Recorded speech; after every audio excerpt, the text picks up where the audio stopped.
15 জনের মধ্যে একজনকেই শুধু মিসিং, বাকি সবাই জয়েন করেছে, এই হেফাজতে চলে আসছে। যে আমাদের যে 15 জন চাকরিরত আছেন এর ভিতরে 10 জনই রেসপন্স করেছেন, শুধু একজন তাকে আমরা বলা হয়েছিল, তাকে মেসেজ দেওয়া হয়েছিল is to stay in Dhaka cantonment, কিন্তু উনি 9 তারিখের শেষ অবধি পর্যন্ত উনি জয়েন করেননি। বিধায় 10 তারিখে আমরা তার সাথে আবার যোগাযোগ করার চেষ্টা করি, তার পরিবারের সাথে যোগাযোগ করার চেষ্টা করি এবং যোগাযোগ স্থাপন করি এবং জানতে পারি যে উনি অ্যাকচুয়ালি তার আগের দিন মানে 9 তারিখ সকালে উনি বাসা থেকে বের হয়েছিলেন একটা আইনের সাথে আইন পরামর্শ নেওয়ার জন্য। উনি আইনজীবীর সাথে দেখা করতে বাসা থেকে এই বলে বের হয়েছিলেন, কিন্তু অদ্যাবধি উনি বাসায় আর ফেরত আসেননি এবং আর তার সাথে মোবাইলেও যোগাযোগ করতে পারছেন না। এটা হচ্ছে, আমি নামই বলে দিই, আপনারা জানেন মেজর জেনারেল কবির, ওনার ওয়াইফেও যোগাযোগ করার চেষ্টা করেছেন, এখন পর্যন্ত তার সাথে আর কোনো যোগাযোগ হচ্ছে না।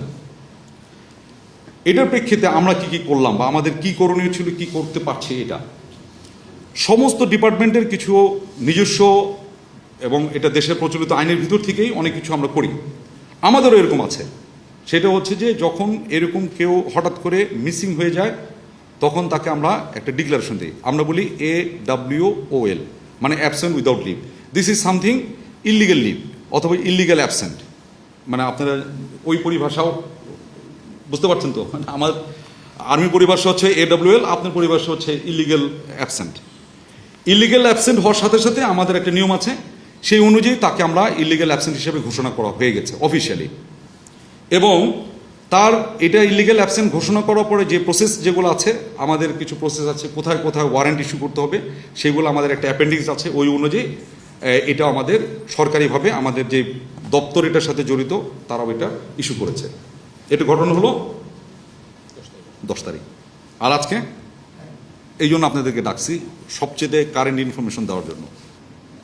10 জনের মধ্যে খালি 10 জন না, 15 জনের মধ্যে একজনকেই শুধু মিসিং, বাকি সবাই জয়েন করেছে, এই হেফাজতে চলে আসছে। 14 জনই আমাদের সেনা হেফাজতে চলে আসছে। আর এলপিআর একজন আছে, সেও আসছে, এলপিআর যে আছে সেও জয়েন করেছে। তো 15 যোগ 1, 15 হচ্ছে অ্যাক্টিভ সার্ভিস, একজন হচ্ছে এলপিআর, এর ভিতরে একজন মিসিং, বাকি সবাই জয়েন করেছে। হ্যাঁ, 15 জন অলরেডি আমাদের সেনা হেফাজতে সংযুক্ত হয়েছে। ডিজিএফআই, NSI, বিজিবি সকলকে আমরা বলেছি ল্যান্ডপোর্ট, এয়ারপোর্ট, সিপোর্ট, যে যেখানে আছো, যার যেটা দায়িত্ব আছে, তোমরা একটু চেষ্টা করবা যে যাতে দেশের বাইরে উনি চলে যেতে না পারেন, ইলিগালি দেশের বাইরে যেতে না পারেন। এখন আপনি খেয়াল করে দেখেন, আমরা ওনার গ্রামের বাড়িতে আমার লোক পাঠাতে, উনি যে গ্রামে গেছে কিনা তাও তো জানি না। ওনার বাড়ি হলো নেত্রকোনার দিকে, তো লোক পাঠাতে হবে, তো লোক গেছে, খোঁজ নিচ্ছে, আত্মীয় স্বজনের বাসাতেও যেতে পারে, খোঁজ নিচ্ছে। আমরা বললো যে দেশের বাইরে চলে যেতে পারে, এটাও আমরা মাথায় নিয়েছি, দেশের বাইরে যাবে না বলছি না, ওদিকেও যেরকম খোঁজ নিয়েছি এদিকেও খোঁজ নিচ্ছি। উনি কোনো একটা রোড অ্যাক্সিডেন্টেও কিছু হইতেও পারে।